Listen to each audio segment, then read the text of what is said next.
your head to the left and cough. Anything goes, truly. Yep. Like I tell everybody, if you're going to cuss, just use it the right way.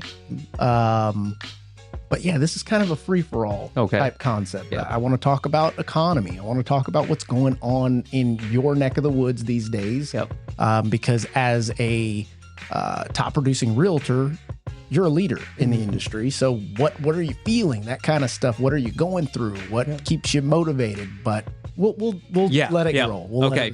And then I think we had briefly spoke about last time the developments, right? Correct. So those have taken off. I'll touch on that a little bit too. I'll bring it back to some of that stuff. Yeah. Yep. Okay. Catch up. All right, JC. That's right. Take advantage of it or not, but don't knock the guy that is. That's right. If that makes sense. And I think people overlook that, like, for us, our generation, the recession that we went through, right? Like 2008, 2009, 2010. I graduated college in 2009 in a recession. That's right. Like, I'm like, oh my God, I was making more at HEB, still being there for like 8 years, I think, than I was able to make trying to find a job, a career job. Makes sense. Like, and I'm like, I got a degree, I went through all this school. I think a lot of that just set people back. And the debt, the lack of education, like, you don't need $50, $60, $100,000 in debt. That's right. When you know your job is going to be, this amount is going to be X, Y, and Z. Correct. How do you get out of that? It's going to take you 30, 40 years. Well, I love it. Let's go. Let's go. Welcome back to another episode of Key Factors Podcast Real Estate AF, where the AF stands for AN Finance. And I'm your host, Mark Jones, and we are powered by ReviewMyMortgage.com, the largest index of mortgage programs in the nation. And what I just played for you was a clip from a podcast episode, not just a podcast episode, the very first podcast episode I've ever recorded. Matter of fact, we were using cell phone cameras and the microphones were just there for decoration at the time. But I wanted to have a little bit of reunion with all the market chaos that's going on and catch up with my buddy, Gilly Mendoza. Gilly, how you doing? Mark, I'm doing awesome. And thanks for having me, man. I love your energy. I love like how far this has come. I'm honored to be here. So thank you very much. Right? Let's go. 2 years later, finally 11,000 subscribers and growing. Wow. People are tuning in and listening to what we have to say these days. And it's a good feeling, but I want to continue to bring that fire to these folks and full transparency.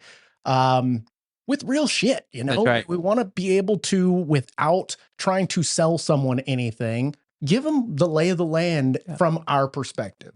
I love it. So that being said, many have not gone all the way back to watch that episode. If you could just take a moment to introduce yourself, tell us who you are, what you do. Sure. So Gilly Mendoza, been in real estate now for 12 years, been primarily on the sales side. We do a lot of investment development. I'm married to my wife for 12 years now as well. Been together for 18 years. We're business partners. We go at this together all day, every day. So that part of it is awesome.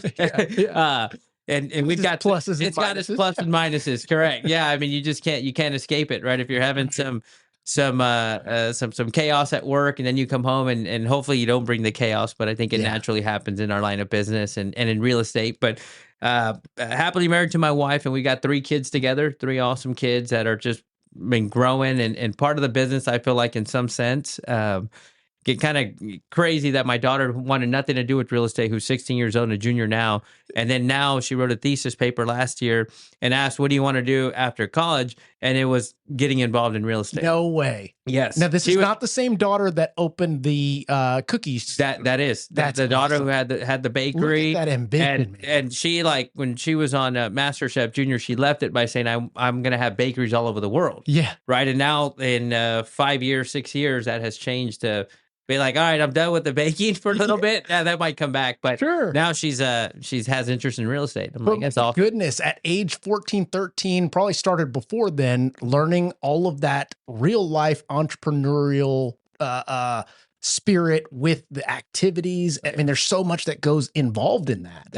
Absolutely. That's cool. I think on the baking side that there was a lot, but I think for Denise and I, what we did, I feel like very well, and we still do it, is that we don't like separate the work and the life, right? Right. It's all integrated into one, and we're comfortable about having these conversations in front of them. I mean, we talked about the education here, right? You go to Absolutely. college, you're not really going to have these real life experiences, so they're going to learn it hopefully from us, Yeah. right? Just Matter all of fact, behaviors. let's talk about that. Let's open up with that bit of a dialogue.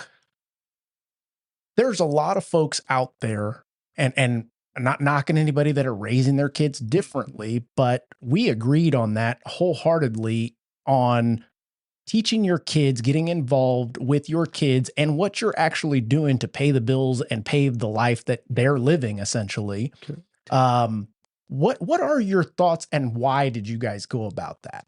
Yeah, so like when you look at all the research and the data that shows, right, like where kids learn their habits, their behaviors, it's typically established by 7 years old. Mm, And most of that comes from your parents, Yeah. right? So like financial literacy, there's all these studies and there's all these gurus that have found that financial literacy habits are established by 7. And that is coming from what they're learning from their parents, right? So if their parents are overly spenders or big spenders, they're naturally going to do that, right? If they're frugal with their money, they're naturally going to be frugal, right? If they're scared to invest or scared to take risks, they're naturally going to do the same. They're going to revert back to what they learned. That's the same thing for the health and the eating habits. That was mind blowing to me by 7 years old. Sure. Like if they are not in exercise, or not playing sports, or not in routine, right? Doesn't have to be sports specifically, but just exercising and doing those things. Right. As they get older, they're going to revert back to that because that's what they knew and that's what they were comfortable. So if it was like, hey, we're going to go eat McDonald's every other day, they're probably going to do that as an adult. Like the study went as far as even like there might be a time where they change a little bit, where it might be because of sports, middle school, high school, and so they get on this health trip kick, and then when they go to college, they become parents, they revert back to what they know and what they were comfortable. So what they know and what is comfortable. Correct. And we've had a couple of discussions with different guests in the recent weeks prior to this, talking about financial literacy in schools and why they don't teach it more, or at least the basics of not counting. I'm talking budgeting. I'm talking, if you go to school to become this profession, this is what it pays. And you have a budget now to try and figure out if that's the kind of profession you want to lead your life into, or if you want to strive for something different, you know? And I am a firm believer that getting them involved is putting them way further ahead than anybody else that is in their age group, because most tend to hide those things from their children, thinking that they're doing them some type of favor. For example, family goes through hardship. Let's hide it from them. Let's not talk about it. Let's make it seem as though everything is okay. But then the kid grows up, has their own hardship, and hides it from their parents because they don't know what to do. Correct. You know, it's just a deep rooted concept that I think should be talked about more. And definitely something should change about it. I don't know how, but at least we're doing our part by, I guess, giving our kids some act right in the home. Yep. You know? 100% agree on that. And I think the hardship part is very true, right? That's hard to have those discussions with the kids, but they don't know what they don't know, right? And to be transparent with them and show them, okay, this is why I know we're not going to go out to eat here. Or this is why we're not going to make this purchase or do this purchase, like, and make it make sense to them. I think it's like a huge benefit for them. I agree. Yep. Well, that was good start, good kickoff to this thing with already a pretty fiery topic. Now, I would like to catch up, man. It's been 2 years since we've had a discussion like this, phones off. Let's just go into depth on things. But the folks out there, again, still don't know who you are, the listeners and everything else. What's happened since the last time we spoke? It's been 2.5 years. Pandemic had just let up, kind of. I mean, in Texas, it went away sooner than other places. But what's been happening, man? So a lot of good stuff. Denise and I are still going at it on the sales side, right? Yeah. We're still like, we're all in there. We've made a recent brokerage change, which was huge on our end, just because we don't do that right that often. And it was like, man, this was very thought out. long process and officially made the move. So that has happened over the last quarter or so. Things got real, huh? Things got real. Yeah, very real. Yep, for real. So that happened, and during all this time too, we, as you know, and I really share this publicly because I just want to put it out there, but I'm very heavy on the investment side. I love the investment side. I love the development side. I love real estate in general. Yeah, like it does fire me up. Like I think it's just great. I mean, it's an awesome business to be in, and so over these last couple years, we have been transitioning, or I have really specifically, like Denise is still really heavy in the sales side, and so am I, but more so on the investment development side. Yeah. So we had been doing land development already, specifically downtown area. We would go and buy these tracts and turn them into 1 lot, into 4 lots, into 10 lots, into 8 lots. And so now we have scaled up. And so we've got 2 pretty big projects that we are about 2 months out, both of them from being officially platted. One of them's an 80-door project right across the street from Palo Alto College. So very excited about this. It's 7.5 acres. Talk about prime. Yeah, prime time. And the student count there is phenomenal. The housing need is huge.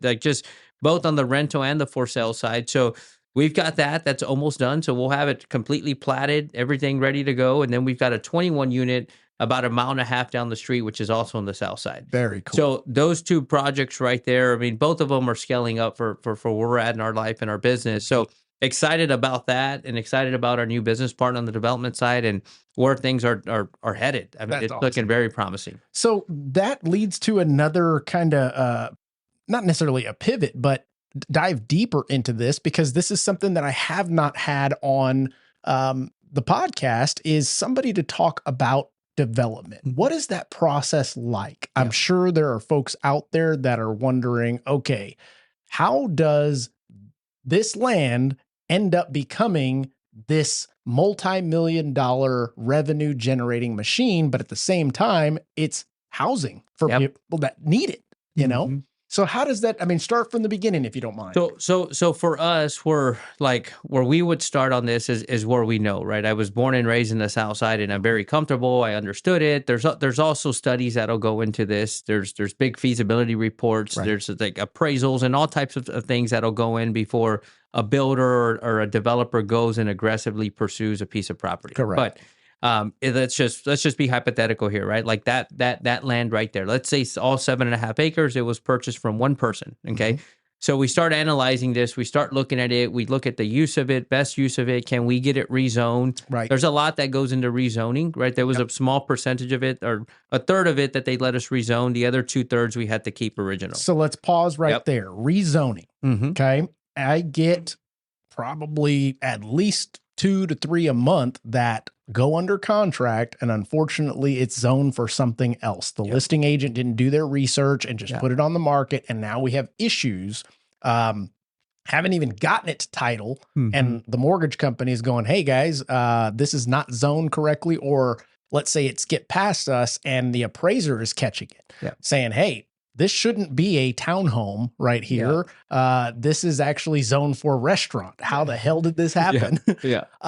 What is the process like for going through rezoning a property? Because a lot of folks think that it's just, oh, let me just make a phone call and get this thing rezoned. That's not what it's like. No, and it depends on where you're at, right? How involved the neighborhood is kind of what determines that. But the first process is you would submit the application with the city. That's about $1,900, right? So let's just say we're going to rezone it from regular residential to multifamily zoning. Okay. We submit the application.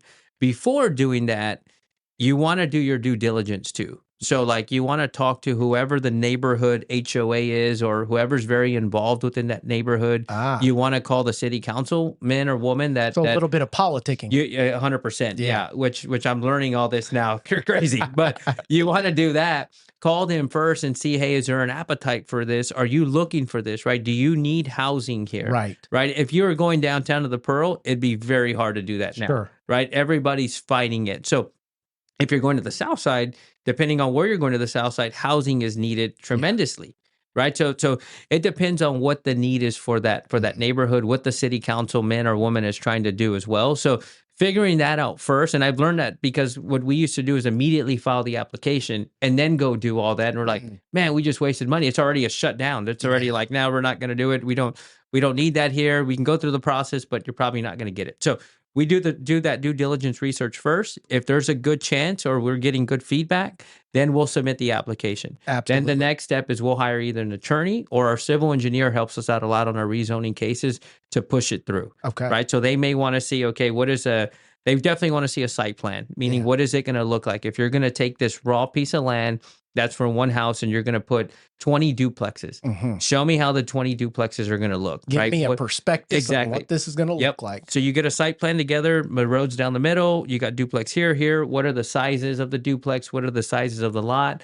All of that. So you present this to them, right? And then they will determine, okay, yeah, this is something that we're going to push through. We're interested. If they are, then we take it to the next step. And I like the fact that you mentioned the political side of it, because in all of this investing, it is still taking risks and gambling. You put up the $1,900 for the application and didn't do your legwork. You're literally just putting it on black and going, oh, I hope that it happens. $1,900 this way or $1,900 that way. But the what do they call it? The people in Congress that they're trying to get rid of. My mind went blank.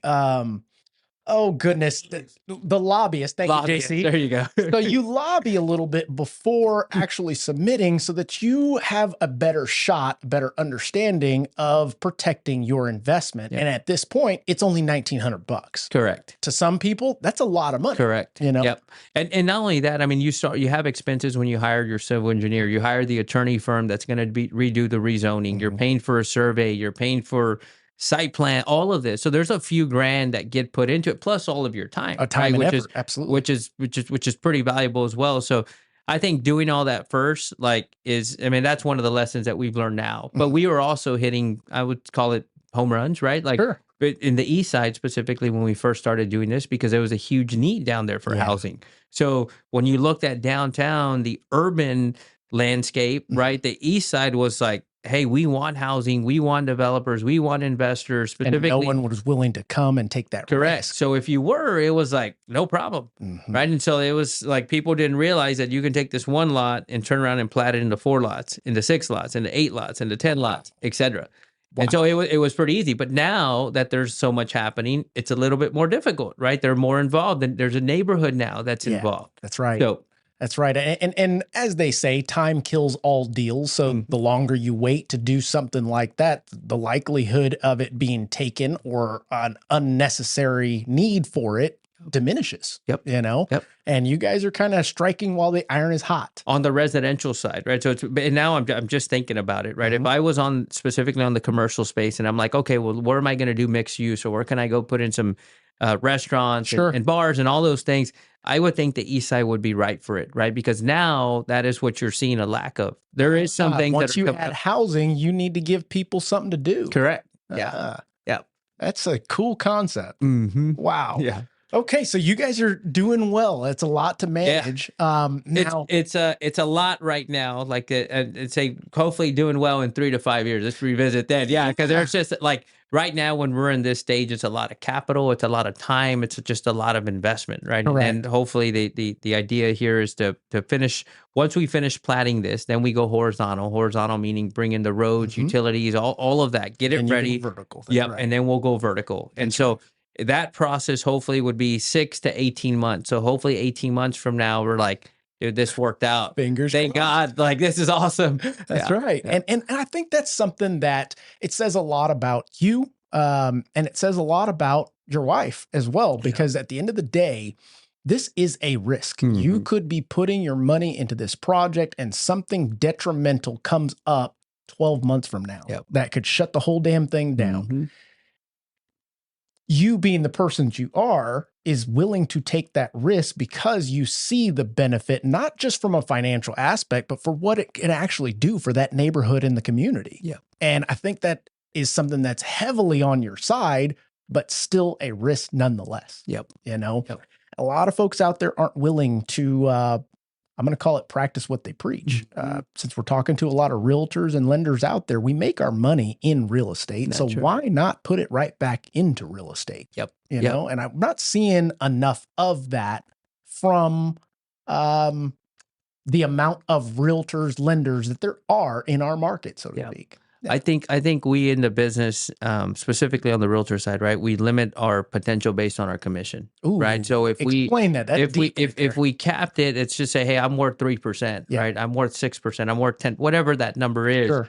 Like instead of looking at it as like, man, I found the deal, I sourced the deal, I know real estate very well. Like there's opportunity here, right? Like, and saying, how do we all win on this, right? How do I just not cap myself at 3%? Correct. Right. Like, and I think the more that us as realtors who are really in on the investment side and want to create wealth from this, the more conversations you have with other builders, developers you work with, the more open they are to helping you. Like the first one came in 2017, and that was from a client that I had never even met. Like finally met him. We walked the property, put the lot under contract. We ended up going through this together as a rezoning case. Hit a home run. That's when it opened up my eyes, and I was like, dude, like we did this in 6 months, what we did, right? He didn't have to let me get involved. I didn't even know this gentleman. He's from the Valley. He's become like one of my best men. No, he bought it from us. Okay, gotcha. Right. We went through, so we had it under contract. I was a listing agent. He came to me, right, and said, hey, I'm interested. Started getting him all the info. We put it under contract, him on the buyer side. We started really getting to know each other very well. I shared my vision of me wanting to go all in on the development side. I had bought a couple lots. I was flipping houses here and there, right? Like this was my goal. I didn't know what that looked like. Like 3 weeks into our conversation, he had asked, he said, hey, if you want to partner with me, you're more than welcome to come in. Wow. If you've got 25%, a third, 50%, whatever, we'll chop it we up. could do this together. And that's how we'll split profits.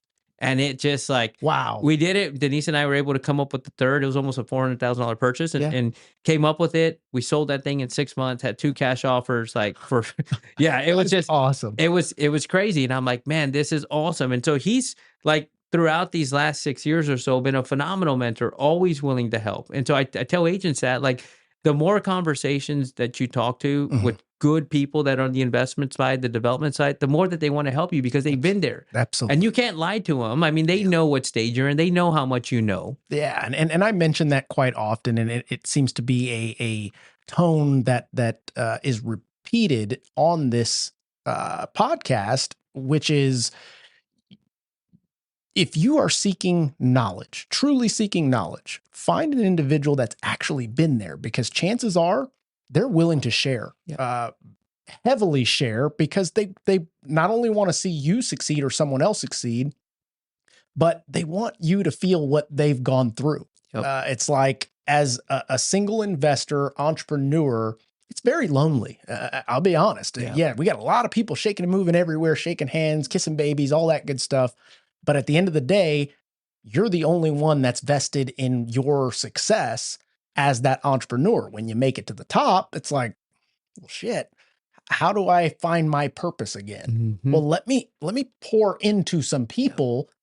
Obviously, he'll make a cut from doing that, but at the same time, he benefits for a long period of time seeing your success and the future projects that you go on to do, whether he's involved or not.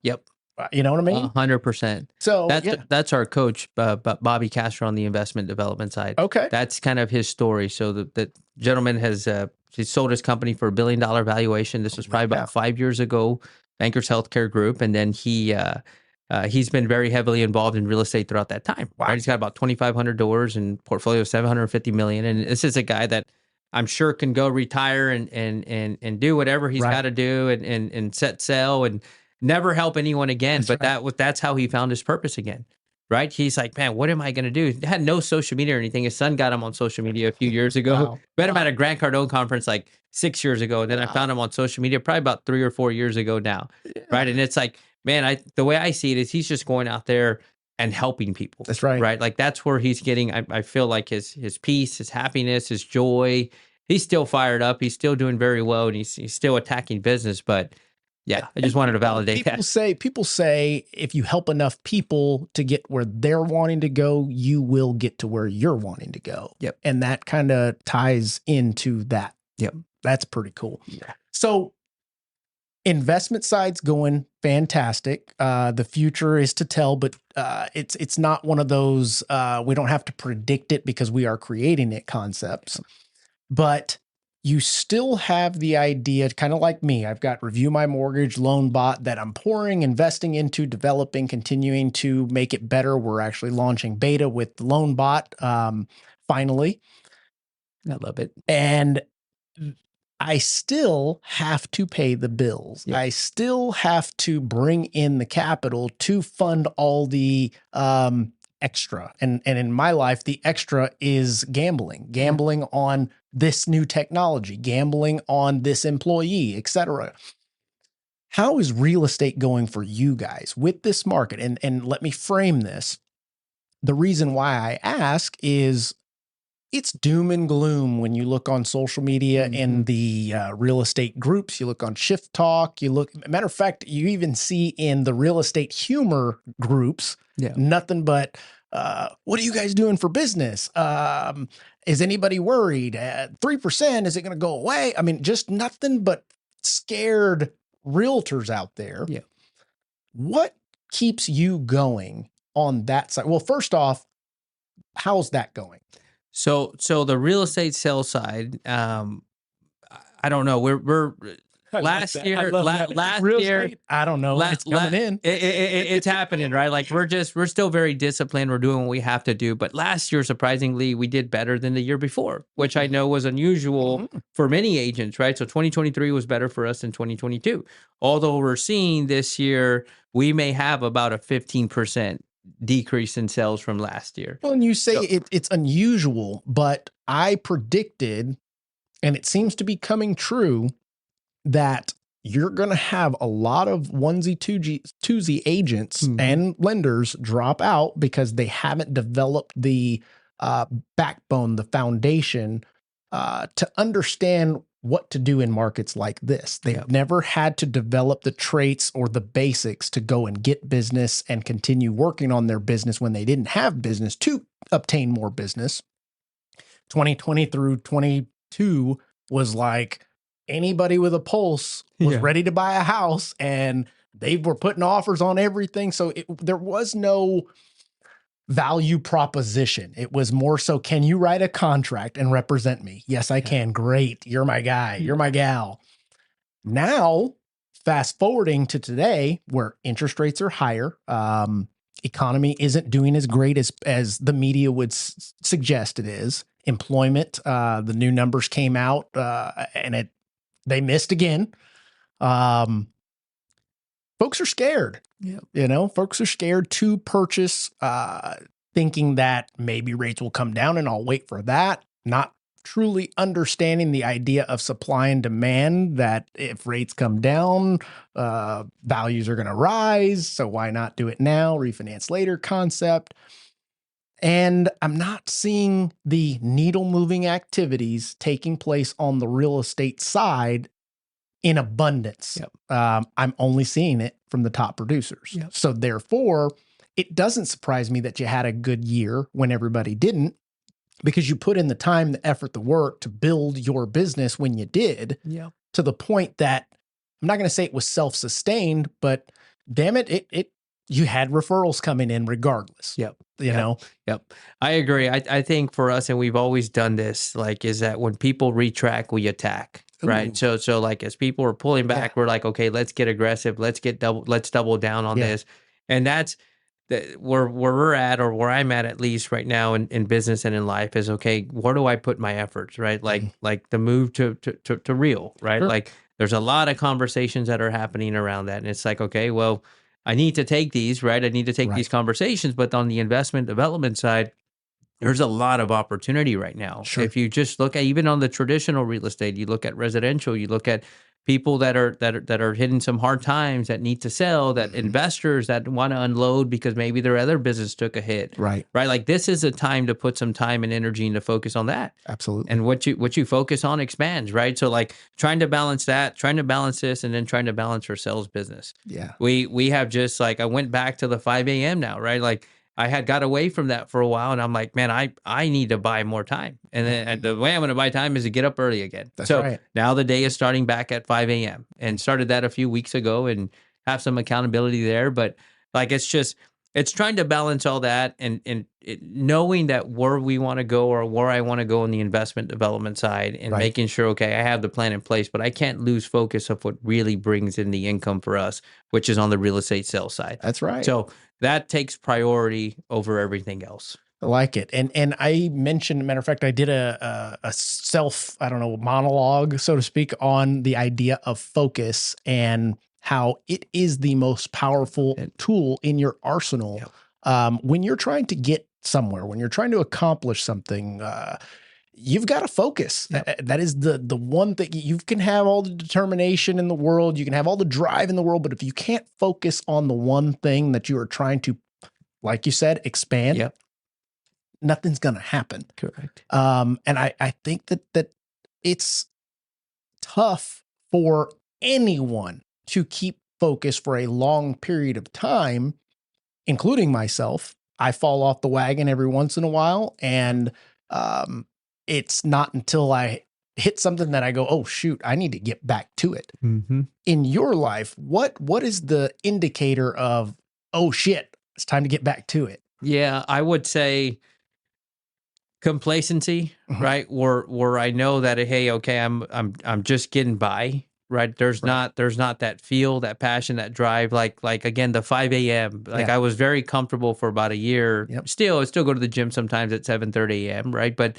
like that's tough. I'm starting my day way too late, right? And I know that with everything I'm trying to do to get us to where we have to go, like I can feel it. I acknowledge it. I'm conscientious of it.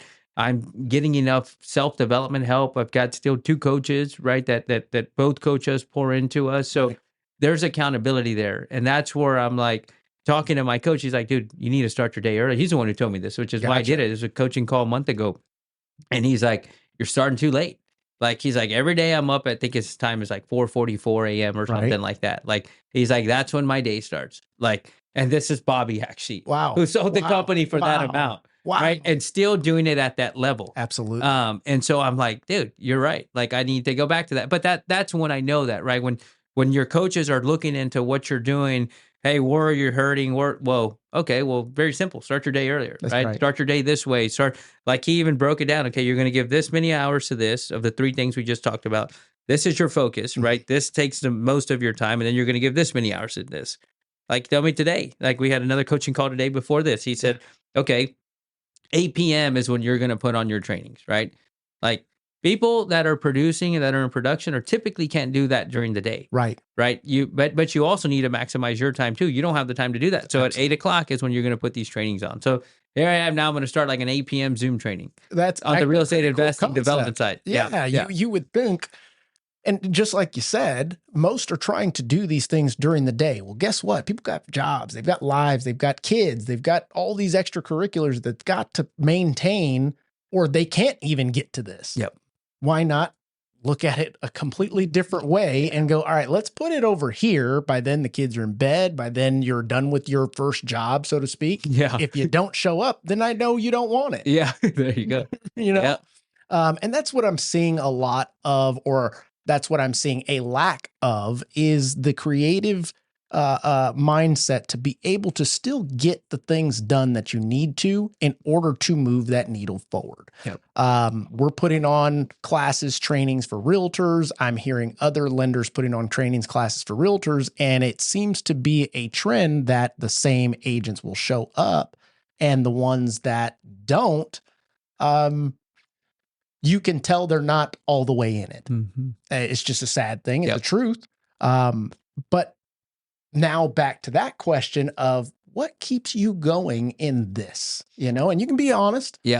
So I would say, I don't know. I've always been driven, right? I love the why thing. Like, what is your why? What is your purpose? Like, I am really going after freedom. Like, and so freedom for me is the cliche thing, right? Do what you want with who you want, when you want, how you want. And I've always envisioned like that in someday, maybe it's 20 years from now, that I'm going with my kids, spouses, my grandkids, my wife. We're all going on our jet, and we're going to this island, and we're going to like take 15 days off, right? And nobody's having to worry about anything, right? Like that is like what I would envision in a perfect world, right? But I'm going to stop you there quickly. I think in order for someone to get on this track of that passion, that fire that you're exuding right now, is you've got to paint the picture of that vision first. Yep. If you don't know what the future looks like that you want to have, how do you know what to work towards? Yep. You know, and, Yep. and that's great that you said that. Go ahead.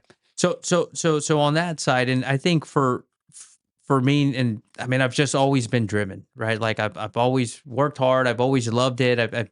I truly enjoy it. So like in terms of discipline and getting up and going at it and getting fired up about real estate, because real estate I do really enjoy and love, it just comes natural. Like, but I do find it as like, it can be a negative for me. I think we've talked about this too, like with the kids, Absolutely. right? Like, like, Dad, you work too much. Dad, you're never around. I still do that till this day, right? Like, and I know I had mentioned that I think last time too. Like, we definitely related on that Yep. topic for sure. And it's one of those things that it's never going to be easy to, and I'm not going to say turn your back on your kids, but not be there all the time like they would say that they want currently. Yep. But I think I've seen enough that once you get there, if you get there and you make damn sure that you get to where it is that you're going, it's all worth it in the end. 100%. You know, I agree with that. But I think it's also to us having those open conversations with them, right? Especially if you're first generation. Yeah. If you're first to get there, I mean, the only person that you're going to know that it looks like is your mentor. That's right. If you're first in your family, like you're first in your friend group, who else do you ask? That's right. It's your mentor. And they've already gone through that. Bobby's a perfect example. I keep dropping his name, but he's phenomenal. And that's why I picked him as a coach. I mean, he had dropped out of high school in 9th grade. So didn't even finish high school, right? He grew up Section 8 housing, just an amazing story, kind of Latino culture. And so there's a lot of similarities there in upbringing. So it's like, okay, well, he's gone through all this. This is a perfect gentleman that I can ask, right? Of what do things look like when you get to here? What did you do here? How did you pivot through that? And you look at now the relationship with his kids and his grandkids and his wife, phenomenal. Yeah. And that was all due to the sacrifice made on both parts, both him and his wife, because it was time taken away. Same with ours, but we both happen to work with our spouses in many aspects of what we do, which is a blessing and a curse at the same time sometimes. But the idea of that is we're both working towards our future to where we don't have to do this. We want to do this, but we don't have to do That's right. Yeah. That's right. And real estate, I really feel like, is one of those vehicles that can certainly get you there. Real estate, in my opinion, is one of the only vehicles that can get you there. I preach it. I believe in it wholeheartedly. I would not have the wealth that we have had it not been for real estate and doing the right things with it. Do we make good money in our professions? Sure, if we work our ass off and close deals. Yep. But we still have expenses to run a business. We still have bad habits that we tend to spend money on. Yep. If we didn't put the money in the right places, similar to, I would imagine you guys do, it would all be for nothing. That's right. Like, well, you made $1 million. Great. How much do you have in the bank? Nothing. Yep. Dang. Okay. Yep. So where did you put your money? On all these things. Yeah. It doesn't really do much in the end. And in the end, it's like, we're all writing our own book. We're writing our own journey, so to speak. Yep. What is it going to look like for you in the end? Is it I procrastinated, never got to that mission that I wanted to accomplish? Or am I going to get into it, feel like it's too difficult and turn away from it? Or am I going to get into it and fight through whatever the hell you throw at me, because there is no other way? Yep. And I think that we talked last time about the next generations and things of that nature. And I feel as though our generation is crippling the next generation based on these feelings and the equality and the equity and but nothing's fair in life, guys. It's not. Your mentor is a prime example of that. Yep. He didn't graduate. He didn't come from means. He could have folded and played the victim, but instead he found ways, not excuses. 100%. You know? Yep. So that being the case, I mean, that was good right there. JC, how are we doing on time? 45 seconds. God dang, that felt like 10 minutes. So, yeah. So what do you want to talk about now? I mean, I've got plenty more questions, but open topic for you for a bit. Yeah, let me think about this. While you think about that, I'll mention what I don't want to talk about NAR crap. I really don't. Well, you could like we can talk about that a little bit. Let's thought process, because I haven't even thought about it much, right? Okay. And yeah. Okay. So I'm getting it from obviously read what has come out. We've had several discussions on it here. And what I've gathered thus far, Texas, we are fortunate that it is taken place, but it should not affect us much if you were doing it the right way all along. Mhm. Why? Because we already had a buyer's representation agreement. If you were doing your fiduciary responsibility every time, just keep doing that. Yeah. Because in that process, it required you to explain how these commissions work. It requires you to articulate your value and then step up to the plate and show your value. Yep. In many cases, and I've already seen it, people are dropping their commission for the other side. Mhm. And I'm seeing a lot of conversations of steering. Oh, I'm not going to go show that home. Well, you idiot, you realize that you're literally putting out there that you're going to steer your customers Yeah. away. Yep. Come on now. Yeah. I mean, Yeah. at least do it in a DM or something. Yep. Very true. That being the case, what are your thoughts Yeah. on it? So I haven't given it a whole lot of thought, right? I Okay. feel like as a love that, as by the way. as a fiduciary, as someone who is all in real estate, if you are providing enough value, Mhm. you're a market expert, you're coming from contribution, right? Like Mhm. you know what you're doing, right? It's like the conversation is very easy to have. That's right. So the buyers that we have talked to, it's just a quick educational rundown of it. Right. This is why we're signing this. This is why we need to sign it, etc. And it's done. That's it. Right? We're not adding no fuel to the fire. We're not expanding on it. Right. Anything. Right? Yeah. We're just, hey, this is part of the process. We need to get this signed up front. This is why we need to get this signed up front, etc. And they've already hearing all these things about it. So they're asking, we'll answer those questions, and that's it. That's right. We don't bring it up at all. We don't bring attention to it. So I think that's where that's helped us navigate through I it. think you guys are doing great at that because you're attacking it head on. Mhm. There was a situation that occurred with one of the listings my wife had,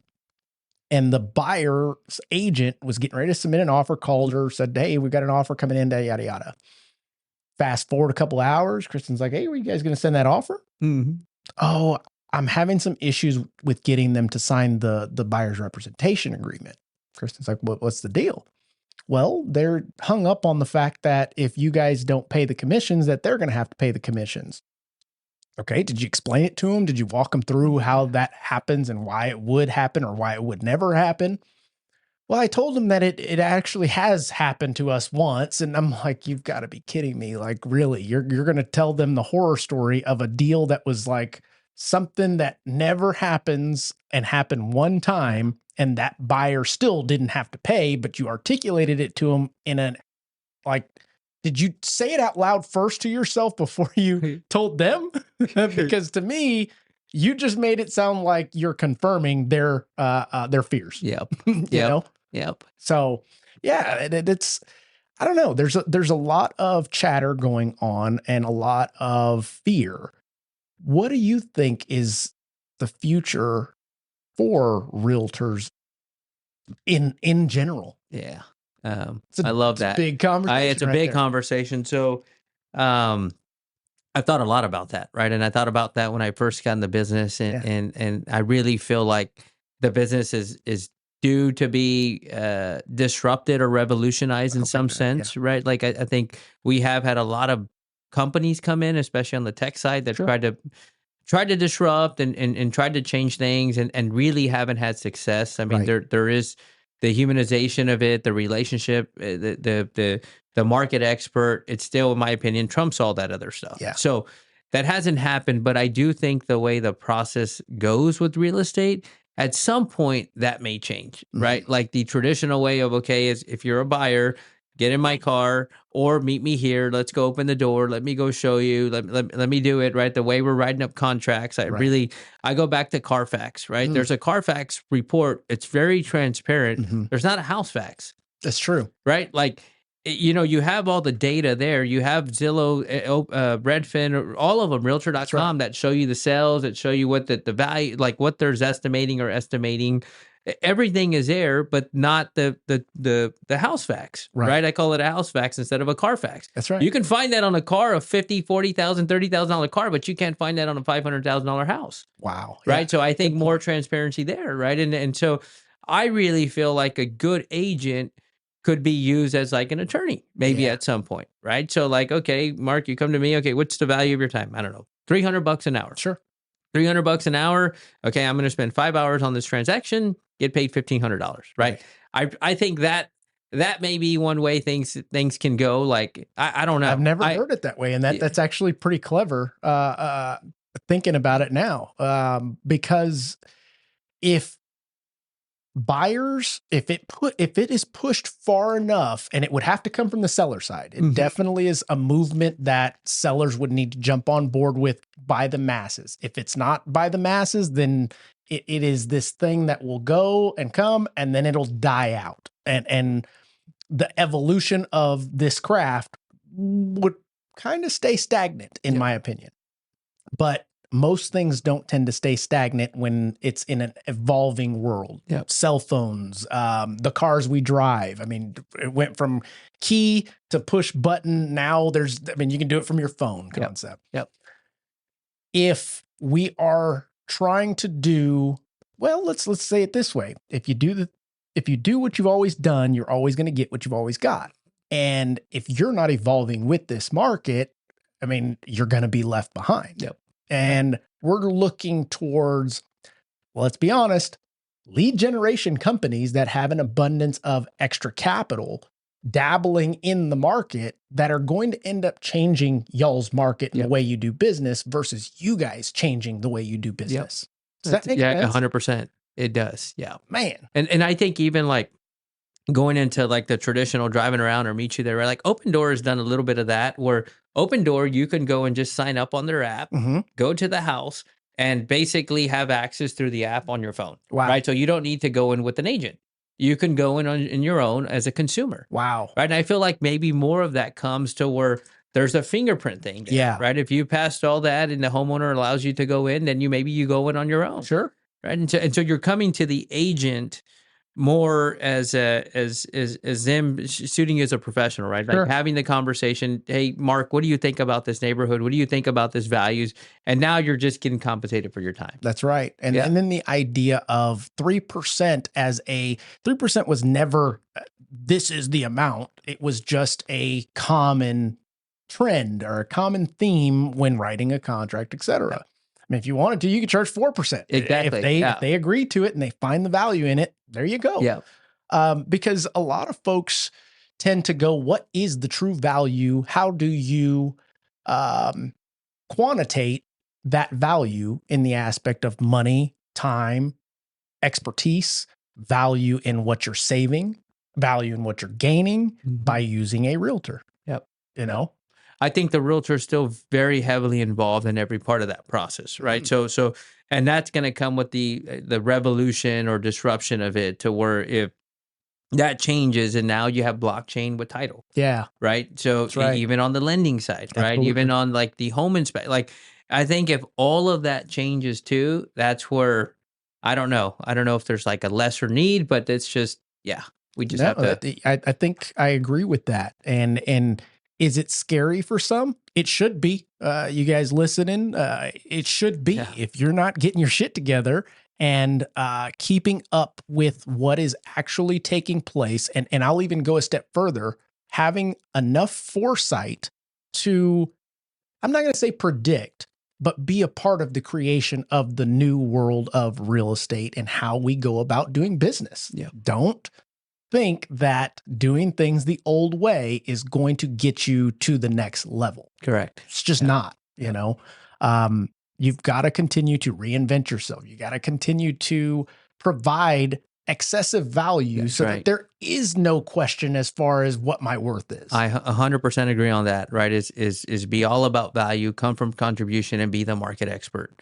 Those things I don't think you can fail, right? Whether it's now or whether it's 15 years from now, like there's always going to be a need, I think. But you have to do that, right? Become the market expert, become the professional. Why are people coming to Mark Jones? Why are people coming to Gilly? Like, right. what is the purpose of that, right? You're the expert on the lending side. I'm the expert on the real estate side, specifically on the investment side. That's right. Like, my goal is to, okay, if somebody thinks about real estate investing and development from a realtor's perspective, they think of Gilly, Yeah. right? But the only way I can maybe call the attention to that, but I have to back it with expertise. Absolutely. Right? I can say it, I can put this out there, but if somebody calls my bluff and be like, man, I don't think you really know what you're talking about, you're really not an expert, right? Well, then I just lost all that attention. All the credibility is gone. Yep. And that is, and I'm going to tie it to this, something that I tell loan officers, giving a class to realtors, it's, you can post social media wise all day long. Matter of fact, you can have some badass content talking about some real shit.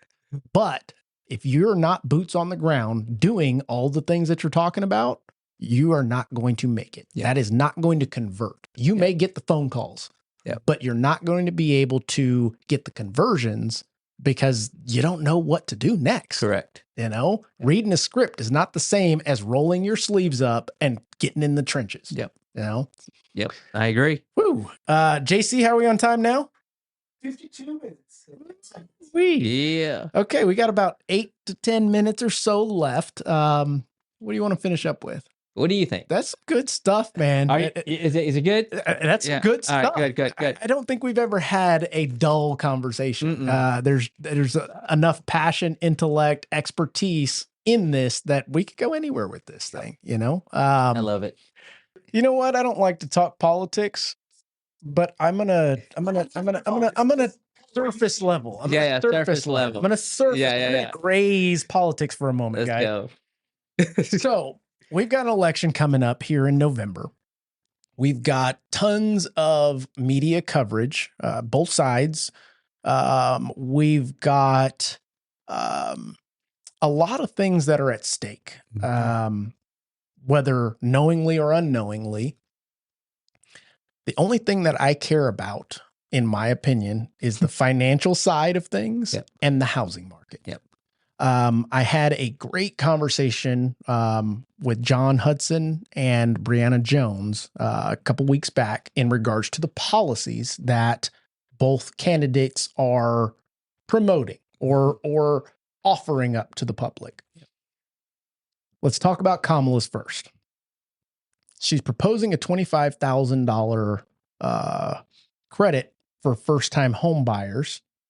What are your thoughts on that? Yeah. I mean, I think that's I don't know enough about it, right? But just looking at surface level, looking from the outside in, I think that's crazy. Like in some regards, and I realized from somebody who grew up like, you know, South Side, you know, grew up on some government assistance. Like, I am not undermining that at all, right? But I think like that money has to come from somewhere. Yeah. Right. So like to just give away $25,000, right? And to say, okay, you qualify because you're a first time home buyer. Like, who's going to pay for that? Correct. And it's typically that I think the taxpayers. I don't know enough, but it's us. Exactly. And so like for me, I think like if I'm not against, I mean, like giving some help to people who really need help, but to just throw it out there for everyone to get $25,000 because you're a first time home buyer. Right. I think like, you know, we need to incentivize good behavior and reward bad behavior, right? I'm not saying neither of this is good or bad, right? But like the incentivizing of the person that works, that gets there, that goes and does it, like, yeah, give some incentivization there. But like, I feel like what we've really done is rewarded a lot of bad behavior. That is a great way to put it. Continue. Yep. What do you mean by that? So I just think like, you know, while you think of that, I'm going to pull up and JC US debt clock. I'm going to throw this up so we can get an update on what the heck This is cool. Never seen this. Dude, we had a 2-part episode just going over what all of these things mean, how it affects us. And this sucker is just nonstop spinning. That's our national debt? This is the national debt. And this is for the year. Wow. So we're at 35 trillion for the year. This shows us things like where we're spending our money. This is 1.8 trillion to Medicare, 1.4 trillion to Social Security, $900 billion to defense and war. How do I get rid of this little thing? 6 p.m. What is this crap? Get out of here. I want to see. So interest and this one here almost matching what it's actually above the defense is the interest on the money that we're taking out loaning to ourselves. Wow. Yeah. So essentially we're printing money at X amount of rate. We're paying those back. We're paying out bonds to other countries, not as much as we were before because a lot of folks have cashed out.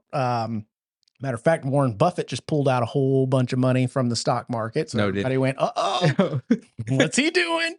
And looking at this, it goes back to what you were talking about. Where does it come from? Where the hell do we get the money to put into this? Because if we've got, here's the money that comes in from taxes from us, $5 trillion in the year. Yeah. So if I do the math, I think we've already exceeded that by quite a bit in what we're spending.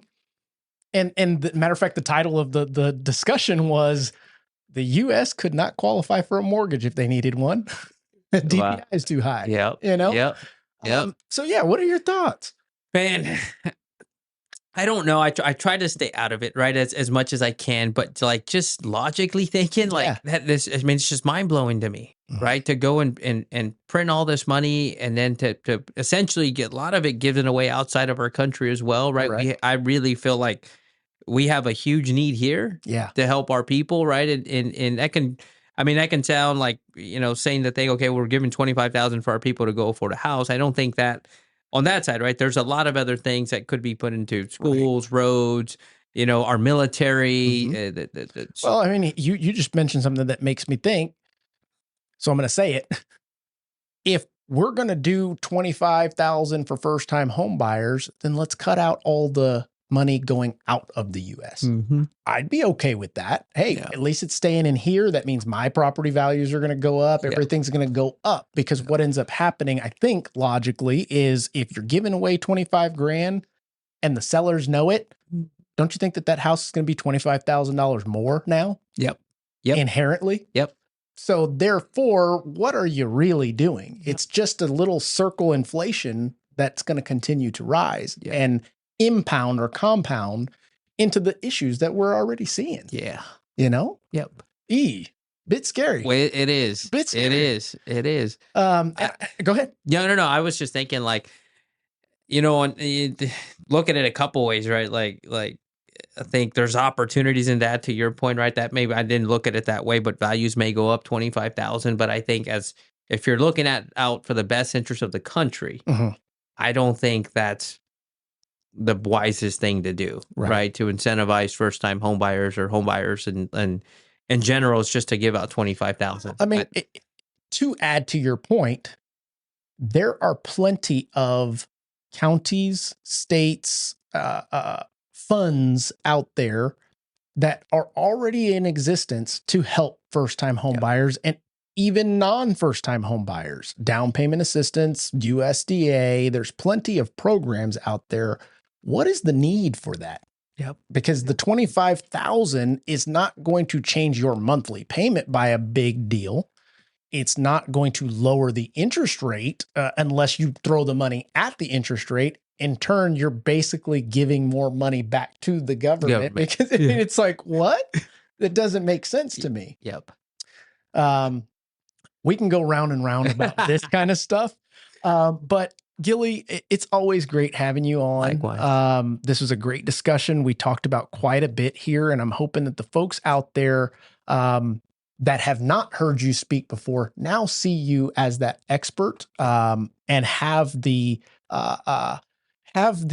meat and the potatoes that go into it to truly eat up from your plate, because you've got so much to give, man. The wealth of knowledge, the experience that you've been through,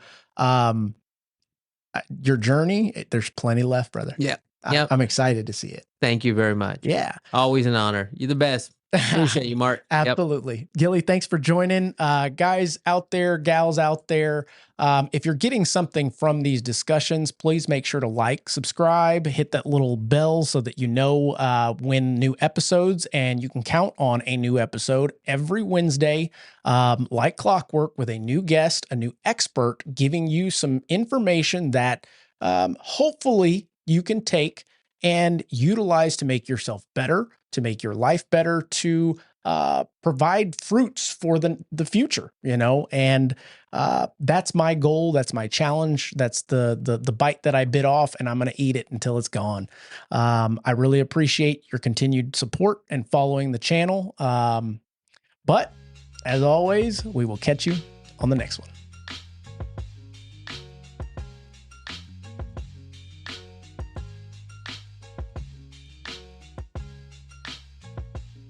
Are you tired of feeling overwhelmed and underinformed during the mortgage process?